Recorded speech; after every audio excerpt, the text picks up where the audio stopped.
ஆந்திர மாநிலம் கர்னூல் அருகே பேருந்து தீப்பிடித்த சம்பவத்தில் 20 பேர் பலியான நிலையில் பேருந்து மீது மோதி விபத்தை ஏற்படுத்திய பைக்கில் வந்த நபர் பெட்ரோல் பங்கிற்கு சென்ற காட்சிகள் வெளியாகியுள்ளன. முதலில் அதனை பார்க்கலாம்.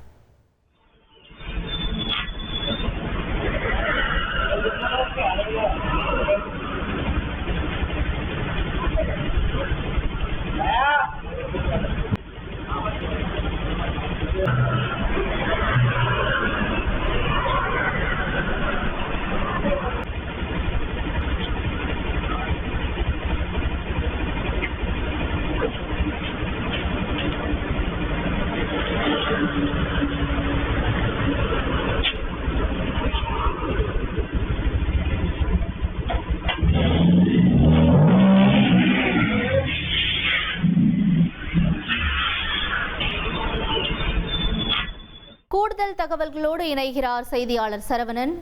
இந்த சிசிடிவி காட்சியில பார்க்கிறோம், அவர் பெட்ரோல் பங்க்ல இருந்து கிளம்பும் பொழுதே விழக்கூடிய சம்பவமும் அங்க நிகழுது. தொடர்ந்து இந்த பேருந்து விபத்து நடந்திருந்ததையும் நாம அறிகிறோம். இந்த காட்சிகள்ல என்ன நாம புரிஞ்சுக்கலாம், விவரங்களை பதிவு செய்யுங்க.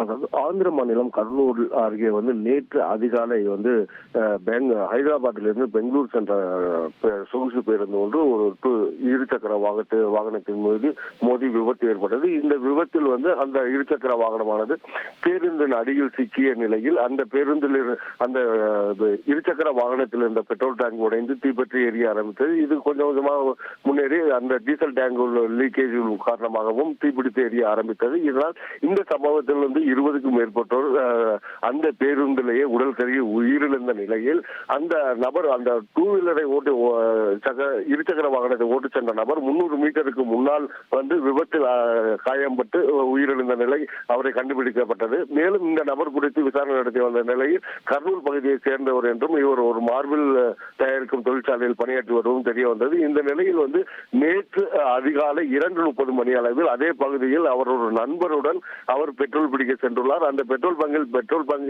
இல்லாத பெட்ரோல் ஆட்கள் இல்லாததால் அங்கிருந்து கட்டி சத்தம் போட்டுவிட்டு அங்கிருந்து திரும்பியுள்ளனர். அந்த நிலையில் அந்த சிசிடிவியில் பார்க்கும்போது தெரிகிறது இருவரும் நல்ல போதையில் இருப்பது தெரிய வந்துள்ளது. இருவரும் அங்கிருந்து வேறு பெட்ரோல் பங்குக்கு சென்றுள்ளனர். இந்த நிலையில் தான் இந்த விபத்தானது ஏற்பட்டுள்ளது.